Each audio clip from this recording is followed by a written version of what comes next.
Sejam todos bem-vindos, alunos do Colégio Militar, para essa aula de recuperação do segundo semestre. Ela envolve aí os capítulos 11, 12 e 13 do seu livro. No capítulo 11, nós falamos sobre as leis de Newton, onde a primeira lei de Newton diz que, na ausência de forças, todo o corpo tende a permanecer com a mesma velocidade vetorial, ou seja, a velocidade deve permanecer com a mesma intensidade, mesma direção e o mesmo sentido quando a força resultante que atuar no corpo for igual a zero. É aquela famosa lei da preguiça, tá? Se não tiver uma forcinha, você não sai do lugar. A segunda lei de Newton: faça mais amor. A força é um produto de massa por aceleração. Terceira lei de Newton: a toda ação corresponde uma reação de mesma intensidade, mesma direção, mas de sentido oposto. Ela diz: se um corpo A aplica uma força em outro corpo B, B não é bobo, reage, exercendo A uma força igual e contrária. Então, a toda ação corresponde uma reação.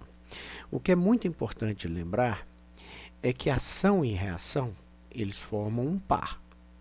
E eles nunca se equilibram, pois estão aplicados em corpos distintos, tá? Então, quando eu empurro um bloco sobre uma mesa, eu faço uma ação. O bloco reage exercendo na minha mão uma reação que tem a mesma intensidade, a mesma direção, mas tem sentido oposto, tá? Força-peso. A força-peso é a força gravitacional de atração entre os corpos que possuem massa. Todo corpo que possui massa atrai outro corpo que possui massa. A fórmula para calcular a força-peso é o produto massa vezes aceleração da gravidade. Aqui na Terra, a aceleração da gravidade é algo em torno de 10 metros por segundo ao quadrado, e a gente considera esse valor constante por aproximação para movimentos na superfície da Terra. Então, aqui eu tenho uma pessoa na superfície da Terra, o peso dela está dirigido para o centro da Terra e é uma ação, e a reação é a força com a qual você puxa a Terra. A Terra te puxa em direção ao centro. Isso é uma ação-peso. Você, por também possuir massa, puxa a Terra em sua direção. É uma reação, com uma força igual e contrária. Lembro que as duas, ação e reação, estão aplicadas em corpos distintos. A força-peso está aplicada na pessoa, enquanto que a reação está aplicada na Terra, corpos distintos. Aqui eu tenho a Terra e a Lua. A Lua gira em torno da Terra por uma atração gravitacional. A Lua possui massa, a Terra possui massa, então ambos estão se atraindo. Lá na Lua, a gravidade é muito menor do que na Terra, apenas 1,6 metros por segundo ao quadrado. Outra força importante é a força normal, que é a força de reação aplicada pelo plano de apoio quando ele recebe uma ação externa. A força normal ela tem a propriedade de sempre ser perpendicular ao plano de apoio. Por exemplo, quando uma caixa está sobre uma superfície, aparece aí uma força-peso dirigida para o centro da Terra. Como a superfície não é boba, ela reage. Essa reação é a força normal, tá? A força-peso, em todos os blocos, ela vai estar sempre dirigida para o centro da Terra. Então, aqui, primeiro para o caso em que a caixa está num plano horizontal. Aparece a força-peso em direção ao centro da Terra, a superfície reage e a reação é a força normal, onde ela vai ter 90 graus com o plano de apoio.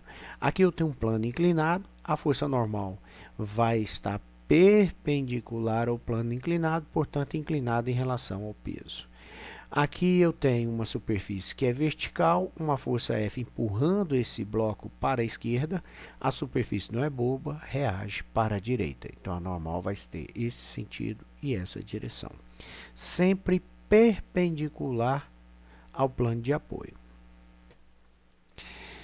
Bom, as unidades de medida é muito importante que vocês saibam, principalmente no sistema internacional de unidades, para todas as grandezas que nós trabalhamos. Por exemplo, a massa, que a gente representa pela letra M, ela é medida em quilogramas. Lembrando que o K é minúsculo e o G também. Tá? Essa é a unidade padrão internacional. O tempo, que é o T minúsculo, é medido em segundos com S minúsculo. O espaço, olha, a gente pode ter para espaço a letra S, tá? Aqui eu tenho o D de deslocamento, ou ΔS de deslocamento, tudo está relacionado aqui com comprimento, altura, X, e nós medimos todos esses espaços, comprimentos, deslocamentos, usando a unidade metro. Velocidade, letra V. Ela é medida, tem como unidade, 1 metro por segundo, onde a letra M é minúscula e o S também. O M minúsculo é o do metro. A aceleração é a letra A minúscula e a unidade correta é 1 metro por segundo ao quadrado, tudo minúsculo. Força. A força é dada pela lei de Newton, faça mais amor, onde a massa é quilograma e a aceleração metro por segundo ao quadrado. Em homenagem a Newton, chamaram quilograma vezes metro por segundo ao quadrado de newtons. Peso. Peso é uma força, também é Newton, tem que ser o N maiúsculo, tá? Normal também é uma força, tração também é uma força, força de atrito também é uma força, então todas as forças elas são medidas em newtons. Exemplo. Um bloco de massa igual a 3 kg está sobre uma superfície horizontal perfeitamente lisa, ligado por um fio inextensível e de massa desprezível a outro de 2 kg. Está aqui um de 3 kg, o outro de 2 kg, conforme mostra a figura. Qual a aceleração dos blocos? É a primeira pergunta A. B. Qual a força de tensão ou tração no fio? Então, vamos lá primeiro responder o item A. Seguindo toda uma regrinha que facilita a vida de vocês. Tá? Ter aqui uma ordem, um ordenamento na resolução dos exercícios vai ajudar vocês. Que primeiro é ler por várias vezes até que você entenda. Se o exercício já possui uma figura, melhor. Se ele não possuir uma figura, você vai desenhar algo ali que represente aquilo que o texto está falando. No caso de já ter uma figura, para diferenciar os blocos, você vai dar nome a eles, bloco A e bloco B. Então, o próximo passo é colocar as forças da natureza. A primeira força natural, força da natureza que você deve desenhar e representar é sempre a força peso. Então, tem aqui dois blocos, o bloco B de peso B, o bloco A que vai ter um peso A. O bloco A, ele está numa superfície, então ele vai promover uma reação que é a força normal. O bloco B, ele está preso a um fio, então o que ele vai promover é uma tração no fio, que é sempre um par de ação e reação. Muito bem. Existe atrito? Não. Superfície horizontal perfeitamente lisa. Então, essas são as únicas forças naturais que aparecem aqui, porque eu não tenho a força dissipativa, que é o atrito. Bom, nós sabemos que a força resultante é igual a massa vezes aceleração, é a segunda lei de Newton. E eu vou aplicar essa fórmula da segunda lei de Newton, que também é uma equação de movimento, para cada um dos blocos. Então, aplicando ela para o bloco A, eu vou ter, olhando apenas o bloco A. No bloco A eu tenho 3 forças, porém o peso para baixo e a normal para cima, eles se anulam, se equilibram, de modo que eles não formam um par de ação e reação, não formam, porque Ação e reação nunca se equilibram. E aqui eles estão se equilibrando. Por que eles estão se equilibrando? O bloco A desce? Não. O bloco A sobe? Não. Então, na direção dessas duas forças não há movimento. Então, elas estão em equilíbrio. Agora, para a direita, o bloco A vai se mover? Vai. Porque eu tenho apenas uma força, a tração. Então, portanto, ela é a força resultante para o bloco A e, portanto, igual a massa do bloco A vezes a aceleração que o bloco A vai ter. No bloco B eu tenho duas forças, sendo que o natural, pelo que eu estou analisando, é que o bloco B vai descer. Seria um absurdo ele subir, já que não existe nenhuma força motriz para cima. A força motriz atuante aqui vai ser o bloco B.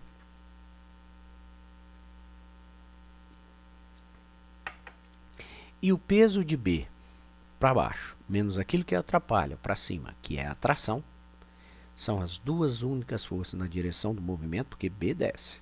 Então, a direção do movimento aqui é vertical e aqui ela é horizontal. Isso forma a força resultante, o peso de B menos o que atrapalha, que é a tração, e, portanto, isso é igual a massa de B vezes a aceleração pela segunda lei de Newton. É claro que os blocos A e B estão amarrados por um mesmo fio. Então, a mesma aceleração que A possuir, B também vai possuir, e vice-versa. Então, se eu somar aqui, porque eu tenho duas equações, eu monto um sistema. Se eu somo isso daqui, eu vou ficar com PB. A tração é uma positiva, outra negativa, cancela. Então, vai sobrar PB igual MA vezes A, mais MB vezes A, uma vez que a aceleração do bloco A e do bloco B, elas são iguais. Eles estão amarrados. Colocando em evidência a massa, então eu coloco do lado de fora a aceleração, coloco ela em evidência, fica massa de A mais massa de B vezes aceleração.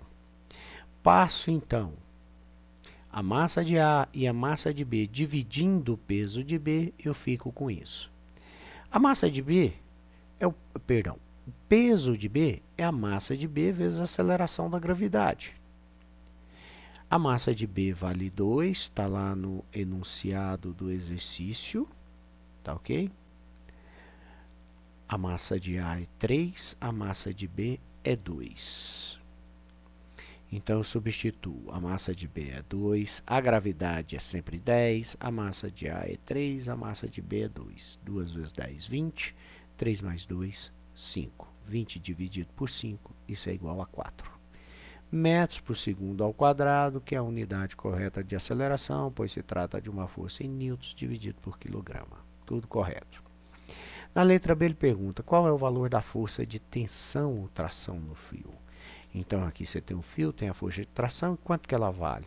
Aqui está me dizendo claramente que a tração é o produto da massa de A vezes a aceleração. Então, eu vou usar isso. Eu vou usar que a tração é igual a massa de A vezes a aceleração que eu calculei. A de A ou a de B é tudo igual. 4 metros por segundo ao quadrado. E a massa de A, está aqui, é 3 quilogramas. Então, a massa de A é 3, a aceleração calculada é 4. 3 vezes 4, 12 kg metro por segundo ao quadrado. Isso é igual a newton. Tração é uma força medida em newtons. Então, a tração vai ser de 12 newtons e está respondido o exercício.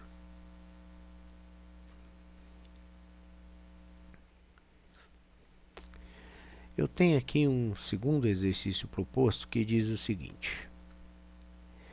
Um bloco A de massa igual a 4 kg está pendurado e preso a um bloco B de massa desconhecida, ligados por um fio inextensível de massa desprezível, conforme mostra a figura. Então, está aqui, ó.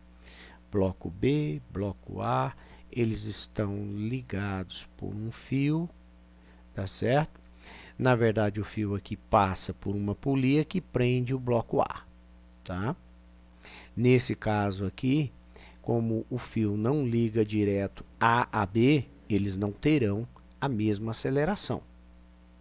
No caso de não estar em equilíbrio.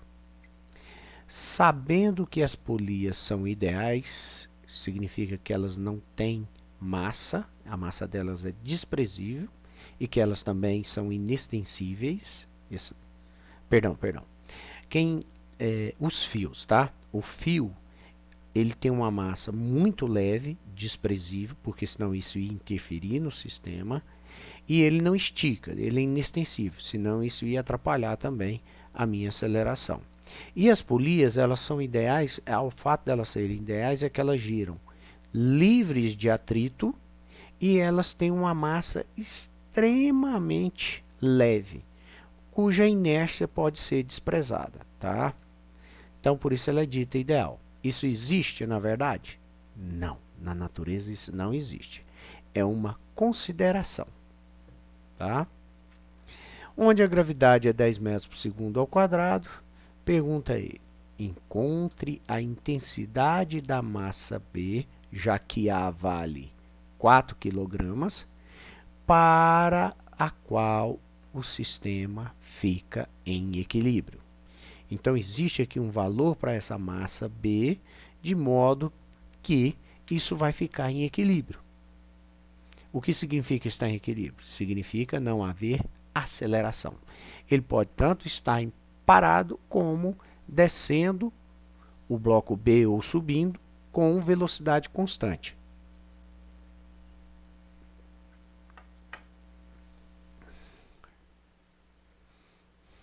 Muito bem. Seguindo a nossa regra de resolução, é ler o problema várias vezes até que você entenda.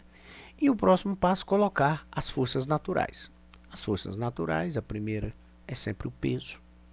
Então, eu tenho o peso do bloco B dirigido para o centro da Terra, o peso do bloco A dirigido para o centro da Terra. O peso do bloco B vai promover no fio uma tração. É um fio? É. Então, veja só, esse fio vai estar tracionado tanto aqui como aqui. Então, ela vai aparecer dessa forma. Olha, quando você puxa o fio aqui, ele está tracionado nesses pontos, assim como aqui em cima, preso lá embaixo, tem uma tração que não me interessa porque ela vai estar lá na superfície. Mas em cada ponta do fio vai aparecer a minha tração aqui. O que está segurando o bloco A? Dois fios, em cada um tem uma tração no fio, uma força de tensão, distribuindo aqui pela polia. Então, quando eu aplico a segunda lei de Newton, a equação de movimento que diz que a força resultante é igual a massa vezes a aceleração, eu tenho, para o bloco A, o peso para baixo sendo equilibrado com quem? Com as duas trações para cima. Então, se eu disser que a tendência natural é subir, então a tração é positiva. Duas trações, T mais T, 2T para cima, menos o que atrapalha, peso do bloco A para baixo, vai ser igual a massa do bloco A vezes a aceleração pela segunda lei de Newton. Isso aqui é a força resultante. 2T para cima menos o peso para baixo é a força resultante, portanto, igual a massa, estou falando da vida do bloco A, de A vezes a aceleração. Mas isso será igual a zero por causa da palavra equilíbrio. Equilíbrio significa que a aceleração é igual a zero. De onde eu vou poder escrever claramente que 2T é igual ao peso de A. Sem nenhuma dificuldade. Ó. Só passar esse menos PA para lá, ele vai positivo no lugar do zero. Isso aqui tudo é zero. Então, eu já sei que o peso do bloco A é igual a 2 vezes a tração. Ou passo 2 dividindo, que cada tração aqui vale metade do peso do bloco A. No caso do bloco B, como eu fiz a suposição de que subiria, então B desceria. Peso de B menos a tração igual a força resultante, massa vezes a aceleração. Massa de B vezes a aceleração de B, que é igual a zero. As acelerações aqui, se existissem, seriam iguais? Não. Por isso está diferenciado. Muito bem. O que eu vou fazer aqui agora? O peso de B menos T igual a zero. Passo o menos T para lá, ele vai mais T. Tá certo? Esquece esse miolo, porque isso é igual a zero. Então, do outro lado eu tenho zero. Passo o T para lá, vai ficar PB igual a T. Olhando agora para essas duas, ó, da de cima. 2T igual ao peso de A. Mas o que é o peso de A? A massa do bloco A vezes a gravidade. 4 quilogramas vezes 10 metros por segundo ao quadrado, que dá 40 newtons. Então, 2T vale 40 newtons, passo 2 dividindo, 40 por 2, o T vale 20 newtons. Se o T vale 20 newtons, esse é o valor do peso de B. Quem é o peso de B? A massa de B vezes G. Então, a massa de B vezes G, que é o peso de B, vale 20. Passo a gravidade de 10 metros por segundo ao quadrado, dividindo os 20 newtons, e me sobra 20 sobre 10, 2 quilogramas exato, resposta do exercício. Então, eu vejo aqui, ó, que a massa de B vale 2 quilogramas e a massa de A vale 4 quilogramas. Então, com a metade do peso aqui, eu equilibro aqui, simplesmente pela distribuição das polias. Ou seja, esse jogo de polias, ele serve para aumentar a força. Ó, quando você faz aqui uma força equivalente a 20 newtons, aqui subindo, ela aplica uma força de 40. Você dobra a sua força usando o jogo de polias. Muito interessante quando você precisa, por exemplo, suspender algo muito pesado, maior do que o seu peso. Se você fizer um jogo de polias, você consegue. Sem ele, não tem como.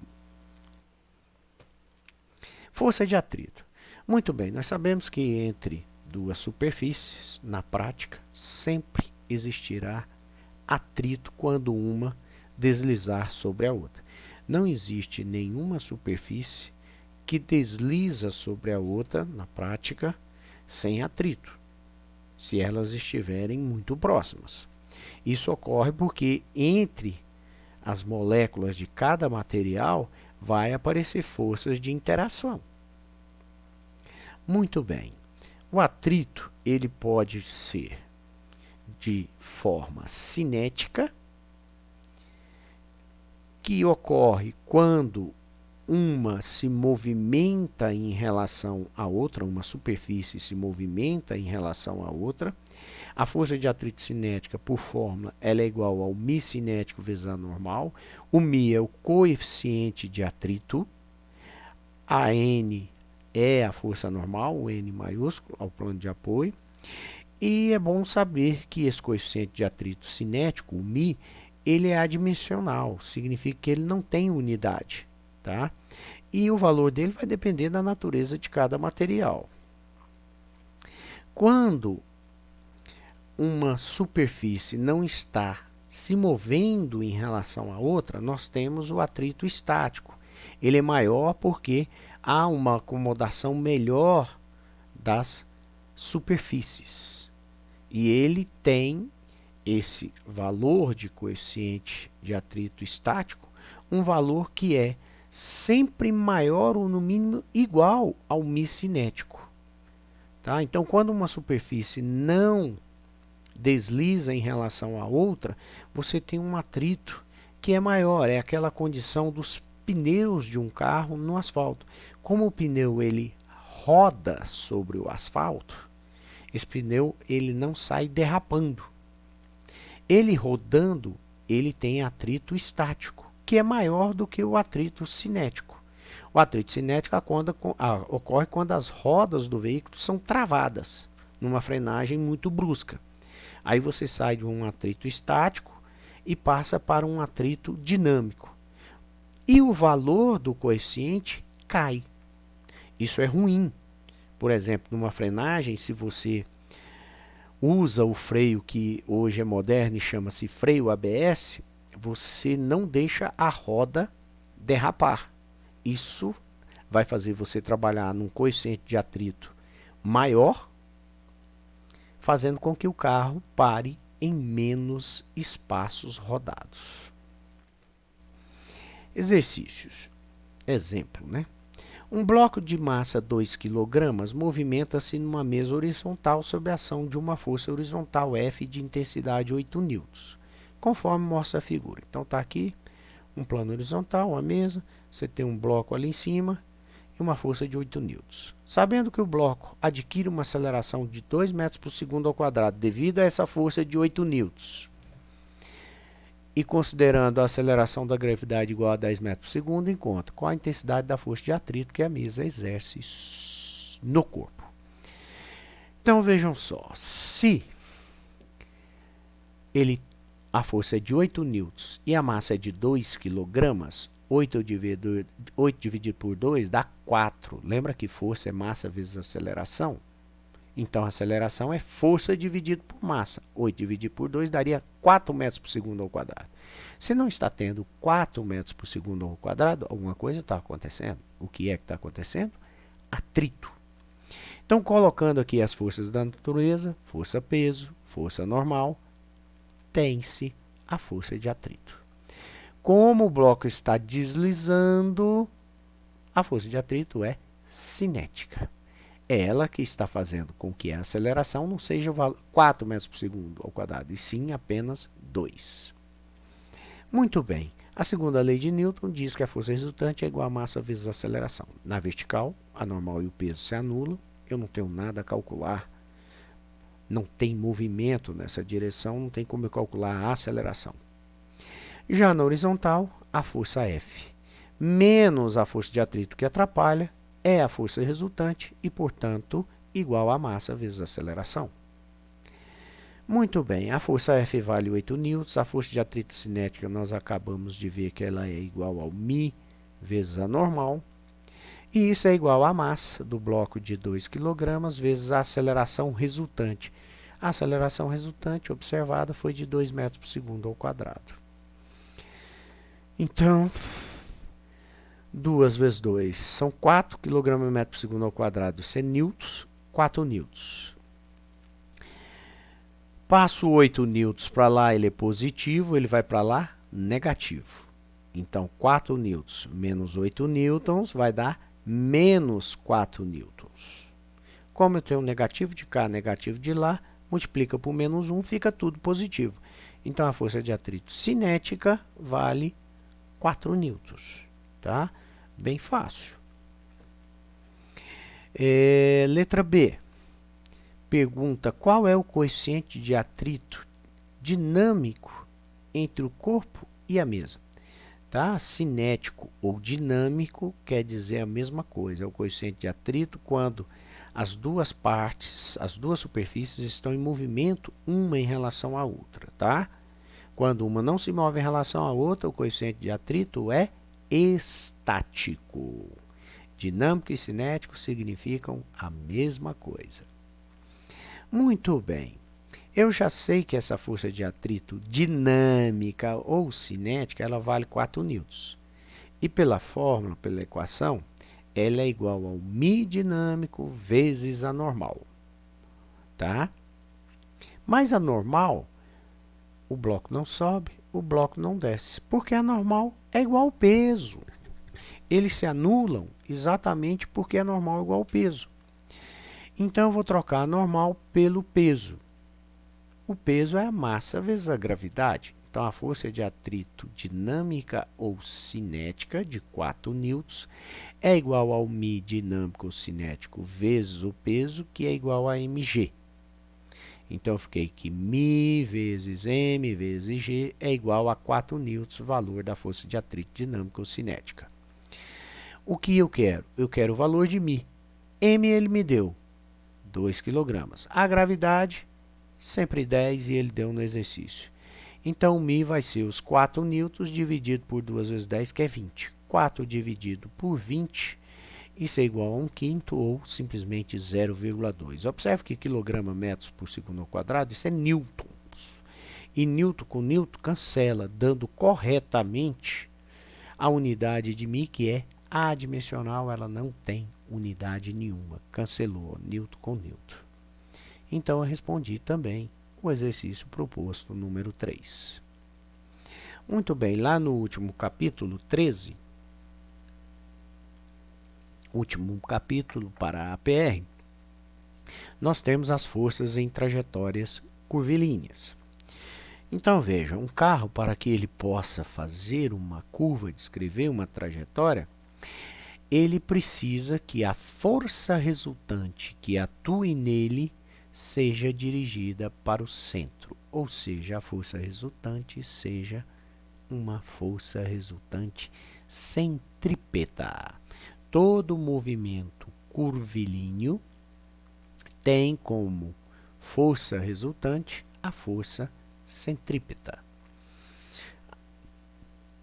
Então eu vou escrever isso. Ó. A segunda lei de Newton diz que força resultante é massa vezes aceleração resultante, mas no caso de movimentos curvilíneos, essa força resultante é a força centrípeta, que vai ser igual a massa vezes aceleração centrípeta.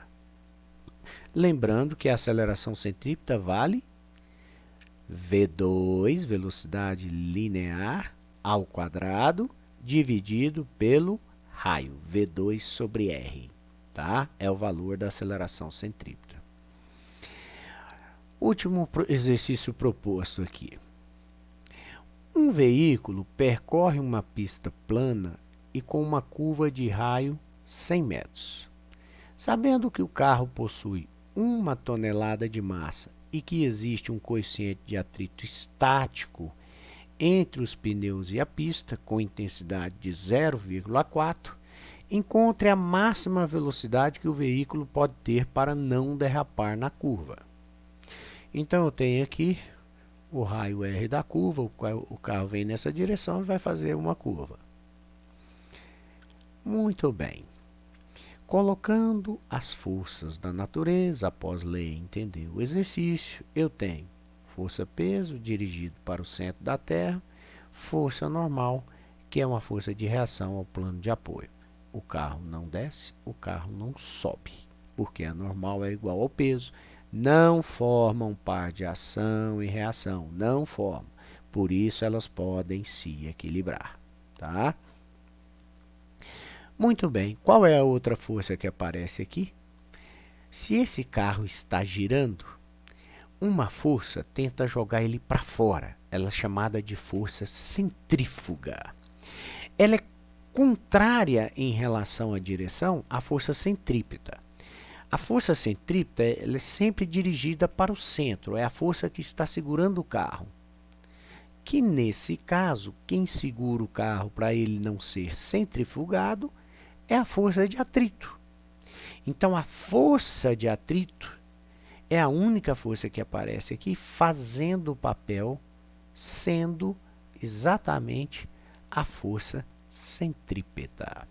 A força centrífuga ela tem o mesmo valor da força centrípeta, só que ela é dirigida para fora. O carro, a tendência quando ele está fazendo uma curva, é ele ser jogado para fora da pista. Para fora em relação ao centro dessa curva. A tendência dele é ser centrifugado. Quem é que impede? A força de atrito. Por isso, quando chove, que o atrito diminui muito, o risco do carro ser centrifugado, jogado para fora, derrapar numa curva é muito maior. Tá? Então, veja, a força resultante num sistema desse, ela diz que as forças que aparecem aqui, normal anula o peso, e se eu quero o limite, encontrar a máxima velocidade possível para ele não derrapar, eu quero ir no limite. Qual é o limite? É o limite quando a força é de atrito e a força centrífuga, que é exatamente a força centrípeta, forem iguais. Então, a força resultante do meu sistema, ela vai ser exatamente, por ser curvilíneo, a força centrípeta. E quem está fazendo o papel dela? A força de atrito. Eu posso ver assim, como eu posso ver também.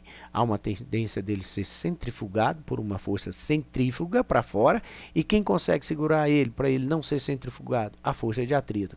Qual é o limite? O limite é quando as duas forem iguais. Então, dessa igualdade da segunda lei de Newton, que a força resultante é igual a massa vezes a aceleração resultante, por se tratar de um movimento curvilíneo, onde a força resultante é a força centrípeta, que aqui é representada pela força de atrito, tá certo? Eu tenho, então, que quem faz o papel da força centrípeta é a força de atrito. Então, a força de atrito vai ser a força resultante e vai ser igual a força centrípeta. Força de atrito é μ vezes a normal. E estamos falando de um atrito estático. O pneu não pode derrapar. A força centrípeta, massa vezes aceleração centrípeta, onde a aceleração centrípeta é V2 sobre R. Muito bem. A normal aqui se equilibra com o peso porque são iguais. Então, eu vou trocar a normal pelo peso. Massa vezes gravidade. A massa apareceu dos dois lados, na força centrípeta e na força de atrito. É a mesma massa, a massa do carro de 1 tonelada. Mas ela aparece dos dois lados, é tudo uma multiplicação, elas se anulam. Certo? O que sobra? Sobra para mim que o coeficiente de atrito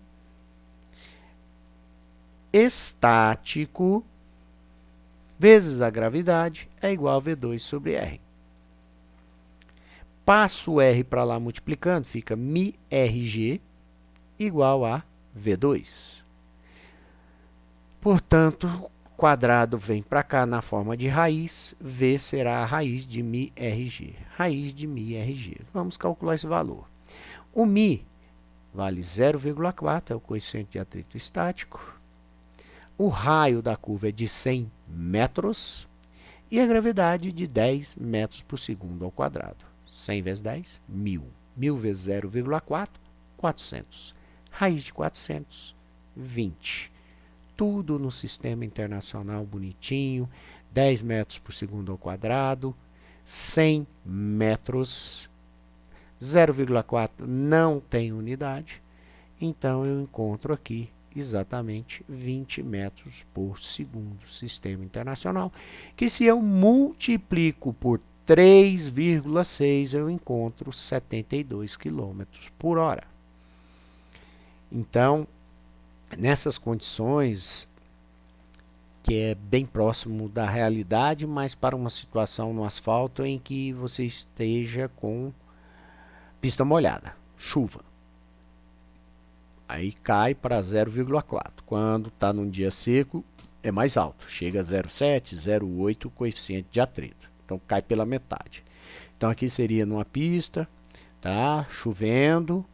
Você poderia fazer essa curva, que é uma curva bem tranquila, porque o raio é de 100 metros, mas no máximo a 72 km por hora. Se você passar disso, o carro vai derrapar.